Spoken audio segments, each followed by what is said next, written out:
The Wall Street Journal has reported that PG&E sparked at least 1,500 California fires within a 3-year time span, averaging more than one fire a day. As you may know, PG&E is the only gas and electric company available to us here in California.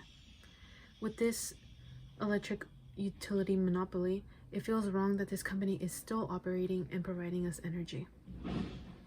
Today, I'll be discussing the monopoly of investor-owned electric utilities. As we have little say in the electric companies available to us, we can at least be informed on how these companies are gaining profit.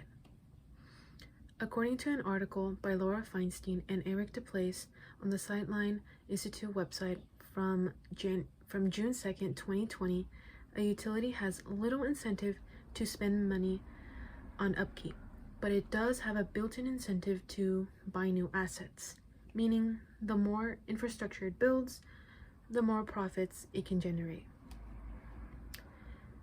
Due to the monopoly of electric utilities, I will uncover how these companies are making profit and how little they have done to ensure our safety from their equipment.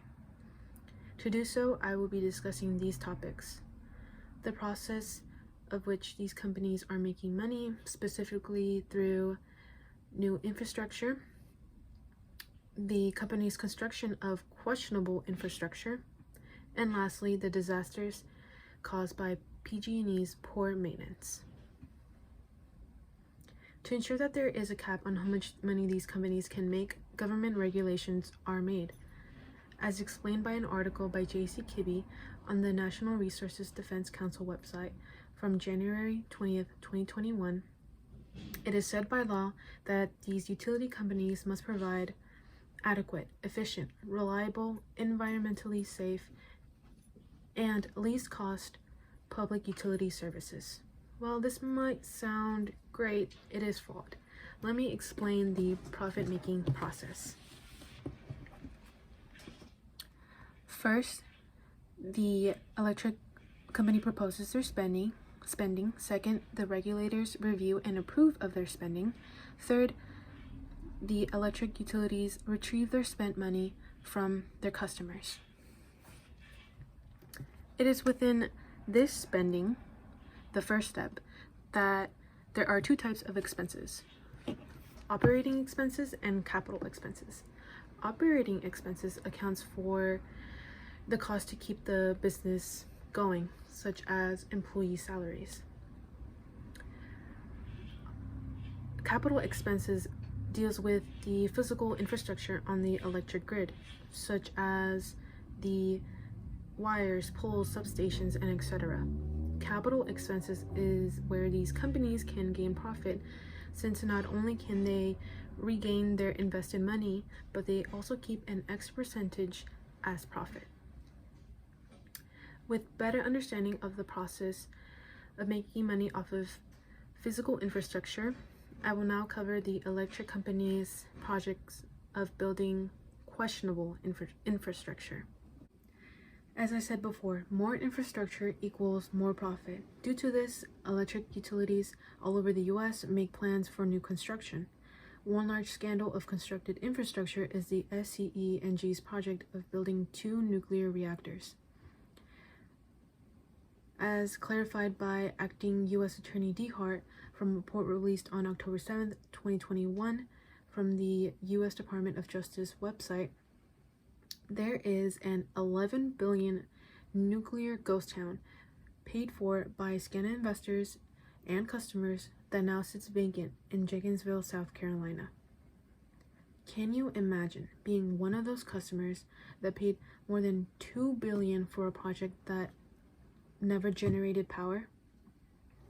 Because of this example, I like to point out how important it is to investigate the new infrastructure that is being built in our areas.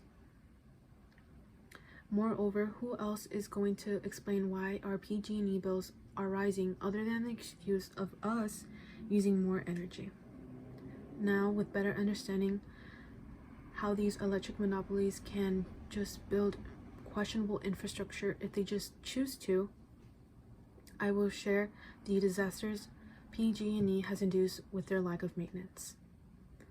According to Vanessa Ramos' article on the National Public Radio website, released on June 16, 2020, PG&E pleaded guilty to 84 deaths to the 2018 California Camp Fire. This was California's most deadliest wildfire that destroyed around 1,900 buildings. Since electric utilities gain money through new projects, PG&E failed to maintain its existing infrastructure, and thus their equipment caused this fire. The hook that held PG&E's transmission line broke, which then caused the line to start a fire as it fell into a bush below. This hook was 97 years old, almost a century old, meaning that PG&E never took the time to do basic inspections on its equipment. There are more disasters, from the 2019 San Bruno gas explosion to another fire in 2019. Bottom line is, PG&E, this electric monopoly, does not care for our well-being and safety if it can't do basic checks on its existing infrastructure. In the last few minutes, I have covered the way these electrical monopolies make money through new infrastructure, how they build new but arguable infrastructure, and how PG&E has induced many tragedies due to their negligence. With this speech, I hope I shed some light on how these electrical companies make profit off of us and how they put many at risk with their lack of maintenance. Now, when you look at your PG&E bill, how much do you think you're actually paying for your energy use?